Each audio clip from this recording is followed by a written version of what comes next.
Om Swastiastu. Perkenalkan, nama saya Niko Maina Lestari Dewi, saya dari kelas 12 IPA 3, nomor absen 26. Di sini saya akan menjelaskan mengenai materi dari perbedaan gen dan DNA serta struktur di dalam kromosom. Nah, materi pertama yang akan saya bawakan yaitu mengenai gen.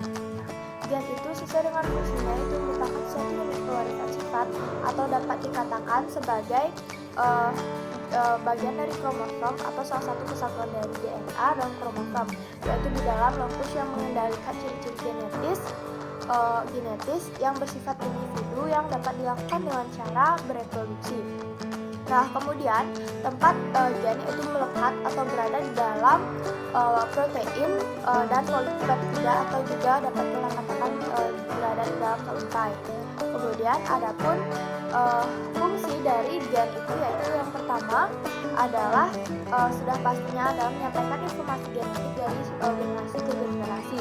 Kemudian yang kedua yaitu sebagai mengontrol, mengatur metabolisme dan perkembangan tubuh. Kemudian yang ketiga itu adalah menurunkan sifat-sifat pada keturunannya, contoh seperti menurunkan sifat-sifat pada rambut, warna kulit, tinggi tubuh dan lain-lain.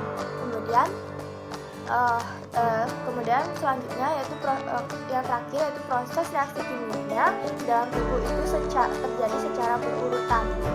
Nah, kemudian adapun sifat-sifat yang dimiliki dari gen itu yang pertama yaitu mengandung informasi genetik, yang kedua yaitu tiap gen itu memiliki tugas dan fungsi yang berbeda-beda, yang ketiga yaitu ketika waktu pembelahan mitosis dan meiosis dapat mengadakan duplikasi.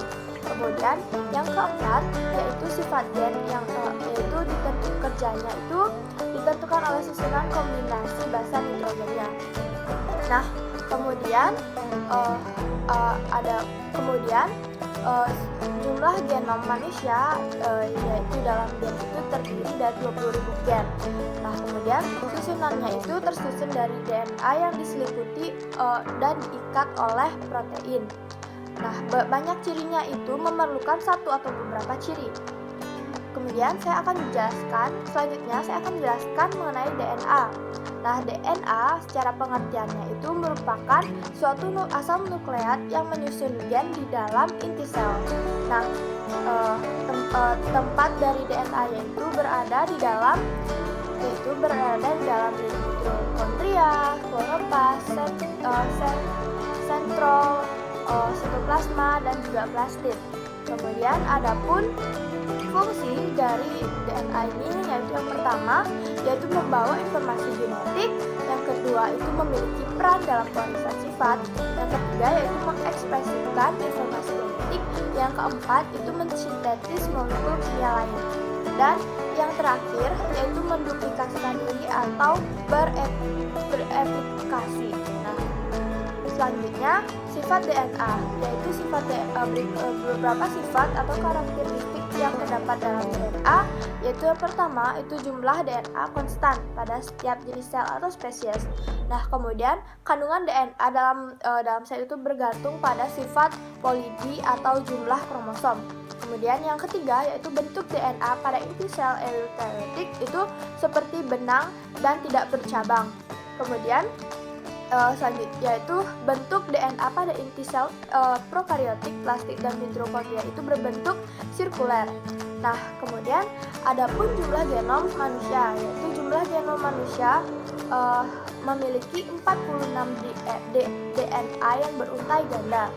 Nah, kemudian susunannya itu tersusun dari nukleotida sehingga merupakan polinukleotida.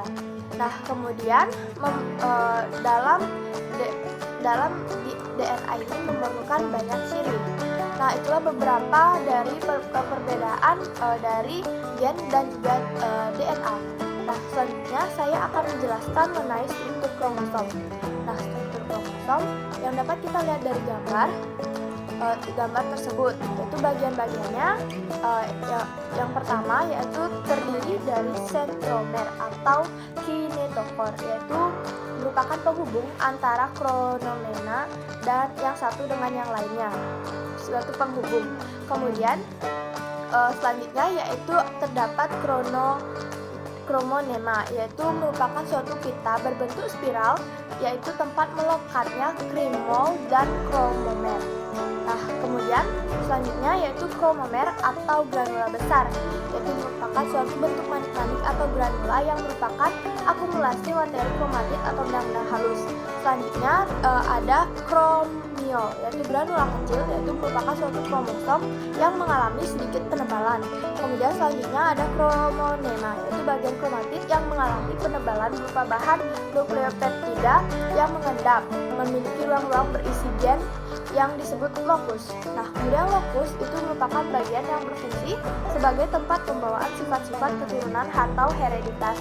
Kemudian ada telomer, yaitu merupakan bagian ujung kromosom yang memiliki fungsi untuk menghalangi berhubungnya kromosom satu dengan yang lainnya. Nah, kemudian terdapat matriks, yaitu berupa cairan sitoplasma atau endoplasma yang agak memadat menjadi selubung pemutus kromatit atau kromosom. Nah, kemudian yang terakhir itu merupakan satelit, yaitu bagian tambahan yang terdapat pada ujung kromosom dan tiap kromosom belum tentu memilikinya. Nah, itulah beberapa bagian dari kromosom. Dan sekian dari presentasi yang dapat saya sampaikan. Mohon maaf apabila terjadi kesalahan kata, baik disengaja ataupun tidak. Akhir kata saya ucapkan para Santi. Om Santi Santi Santi Om.